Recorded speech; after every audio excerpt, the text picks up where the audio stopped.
ଶୁଖୁଆ ତରକାରୀ ଆଉ ପଖାଳ ଖାଇ ସାଙ୍ଗମାନେ। ଆଜି ମୋ ବାପା ବହୁତ ଦିନ ପରେ ପଖାଳ ଖାଉଛନ୍ତି ଆଉ ତରକାରୀ ଦେଇକି ବସି ଖାଉଛି। ମୋ ବାବା ଆଜି ପଖାଳ ଖାଇ ବହୁତ ଜୋରେ ହସିଛନ୍ତି।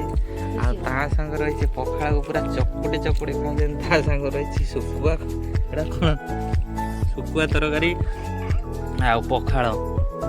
ଦେଖନ୍ତୁ ମନ ଭିତରେ ବହୁତ ଖୁସି। ଡାଇବେଟିସ୍ ଲୋକ ତ ବହୁତ ଦିନ ପରେ ଦୀର୍ଘ 2 ମାସ ପରେ ପଖାଳ ଖାଉଛି।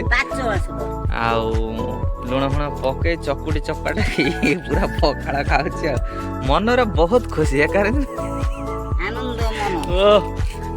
କି ଶାନ୍ତି। ଶୁଖୁଆ ତରକାରୀକୁ ପଖାଳ ତା ସହିତ କଞ୍ଚା ଲଙ୍କା ଆଉ ପିଆଜ। ମୋ ମା ଏଠି ତାର ବସି କଞ୍ଚା ପିଆଜଟାକୁ ଛଡ଼ଉଛି ଆଉ